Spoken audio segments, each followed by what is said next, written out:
जय हिंद फ्रेंड्स।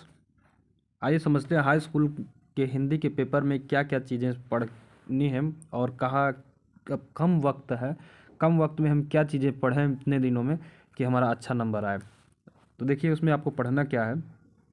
जैसे देखिए आपका टोटल 100 मार्क्स का होता है।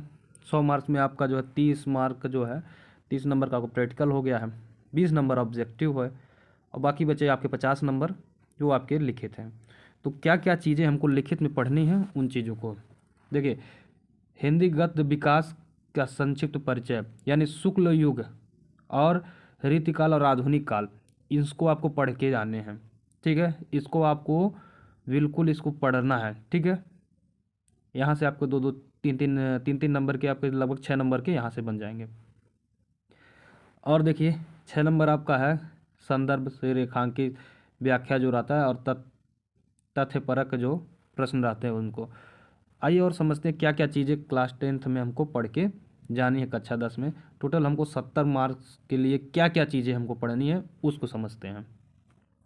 देखिए निर्धारित पाठ्य पुस्तक के अनुसार जो है ये एनसीईआरटी की बुक से हमने लिया हुआ है गद्य। देखिए जो गद्य है तो गद्य में क्या क्या पढ़ लीजिएगा आप। देखिए रामचंद्र शुक्ल के बारे में पढ़ लीजिएगा, जयशंकर प्रसाद, राजेंद्र प्रसाद और रामधारी सिंह दिनकर, बस और किसी के सब के लिए नहीं पढ़ना। बस यही 4 लोगों का आप पढ़ के जाइएगा। 4 में से आपको कोई 2 देखिएगा मिलेगा आपको। इन चारों लोगों का, सिर्फ 4 लोगों का आपको जीवन परिचय पढ़ के जाना है गद्य है तो। ठीक है, यानी जो लिखे। और देखिए रामचंद्र शुक्ल जी ने क्या लिखा है, मित्रता लिखा है। जयशंकर प्रसाद ने ममता, पद्मलाल पन्नालाल ने क्या लिखा है, बख्शी ने क्या लिखूं। भारतीय संस्कृति किसने लिखा, राजेंद्र प्रसाद ने लिखा है। ईर्ष्या तू ईर्ष्या तू न गई मेरे मन से, रामधारी सिंह दिनकर। अजंता अजंता भगवत शरण उपाध्याय लिखे हैं। पानी में चंदा और चांद पर आदमी, ये जयप्रकाश भारती ने लिखा। लेकिन जीवन परिचय की बात आएगी तो आपको सिर्फ यही 4 लोगों को पढ़ के जाना है। आपने जैसे हमने बताया राजेंद्र प्रसाद, रामधारी सिंह दिनकर, जयशंकर प्रसाद और रामचंद्र शुक्ल। गद्य के लिए बस ये 4 लिख के जाना। 2 इसमें से कोई 2 देख लीजिएगा, आपका पूछेगा। बस इतना पढ़ के जाना और फालतू कोई चीज़ें नहीं पढ़नी है। देखिए काव्य के लिए देखिए सूरदास को पढ़ लीजिएगा, तुलसीदास को पढ़ लीजिएगा। ठीक है, सुमित्रानंदन पंत को पढ़ लीजिएगा और आप पढ़ लीजिएगा बिहारी लाल जी को। ठीक है, और एक महादेवी वर्मा। बस इतने लोगों को पढ़ लीजिए। इसमें से आपके कोई एक जीवन परिचय, 2 परिचय आपको मिल जाएंगे। इसमें भी से भी देखिएगा 2 लोग आराम से आपको देखने को मिल जाएंगे। ठीक है, ज़्यादातर करके यहीं से आपको पूछा जाएगा। सूरदास, तुलसीदास, सुमित्रानंदन पंत, बिहारी और महादेवी वर्मा, बस ये 4-5 आपको इसमें से पढ़ने होंगे। ठीक है, और इनके अनुसार देखिए यहाँ पे हमने दिया हुआ है कि सुभद्रा कुमारी चौहान ने झांसी की रानी की समाधि पर पद, ये सारी चीज़ें जो हैं इनसे संबंधित कुछ शब्दावलियाँ, वो शब्दावलियाँ इसके सामने दी। बिहारी लाल ने भक्ति नीति पद के दोहे लिखे हुए हैं। तो ये सारी चीज़ें आप इसको एक बार ज़रा देख लीजिएगा। ठीक है, तो इतना आपको ये पढ़ के जाना है। तो यहाँ से आपके 10 नंबर क्लियर हो जाएंगे। बस 5 लोग को इधर से याद कर लीजिए और 4 लोग को हमने अभी उसमें बताया है। ठीक है, पद में तो 4 इसमें, 5 इसमें जो है, इतना पढ़ के जाएंगे आपका 10 नंबर क्लियर हो जाएगा। यहाँ देखिए नीचे दिया हुआ मैथिली शरण गुप्त, इनका भी कभी कभी पूछ लेता है तो इनको आप याद करें। भारत माता का मंदिर यह। ठीक है, तो इनसे संबंधित कुछ शब्दावलियाँ हैं तो इनको थोड़ा सा आप लोग याद कर लीजिएगा। ठीक है, ये देखिए चौथा साहित्यिक गद्य पद्य, यानी साहित्यिक हिंदी अनुवाद जो है संस्कृत का जो गद्यांश होता है उसका अनुवाद करने के लिए 4 नंबर में आपका पूछेगा। ठीक है, तो इसको आप देख लीजिएगा। और क्या चीज़ पढ़ना है आपको काव्य में, देखिए निर्धारित है सांस्कृतिक पत्र पत्रिकाएं, वो सारी चीज़ें आपको। प्रश्न पत्र जो है कंठस्थ जो है आपको दिखना पड़ेगा, 2 नंबर का वो पूछेगा। ठीक है, 2 नंबर का आपका जो है ये है संस्कृत निर्धारित पाठकों पर आधारित 2 अति लघुत्तरी प्रश्नों को संस्कृत में उत्तर दे, यानी अनुवाद करने के लिए जो आता है उसको। अब देखिए आपको और काव्य में क्या क्या पढ़ना है। रस पढ़ना है, अलंकार पढ़ना है, छंद पढ़ना है। ठीक है, रस में आपको जो है हास्य रस, करुण रस की परिभाषा और उदाहरण की पहचान, बस इतना पढ़ना है।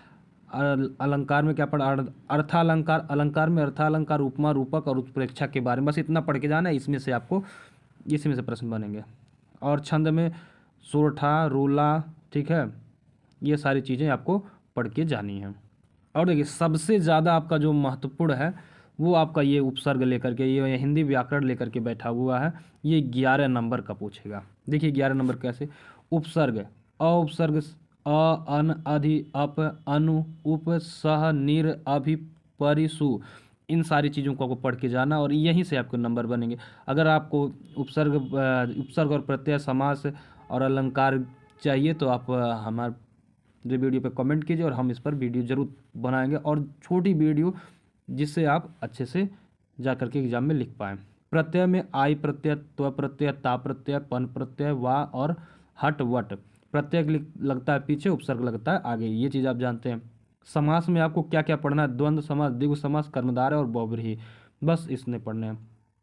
तत्सम शब्द यानी संस्कृत और पर्यायवाची शब्द, बस इतना आपको हिंदी व्याकरण में पढ़ के जाना, और यही बस इतना पढ़ने से आपको मिलेगा कितना जी, 11 नंबर आपको देगा ये, ठीक है। और ये आप बहुत से ज़्यादा 1 घंटे में इन चीज़ों को तैयार कर सकते हैं, ठीक है। अगर आप चाहते हैं कि इस पर हम वीडियो बनाएं तो ज़रूर कमेंट करिएगा। और लीजिए संस्कृत व्याकरण में क्या क्या चीज़ें हैं, संधि से, ठीक है, संधि हिंदी और संस्कृत का लगभग समान होता है, ठीक है। परिभाषा उदाहरण सहित संधि, संज्ञा पढ़ना है, फल, मति, मधु, नदी, इनका जो है शब्द रूप पढ़ना है, ठीक है। सर्वनाम का, तद का और युष्मद का, ठीक है। और है धातु रूप, लोट लकार, लिट लकार, ठीक है, विधिलिंग लकार, इन सारी चीज़ों के लकार के बारे में, पठ, हस और दृश्य पक्ष, बस इतना पढ़ना है। यहाँ से आपको मिलेंगे देखने को 8 नंबर मिलेंगे देखने को, ठीक है।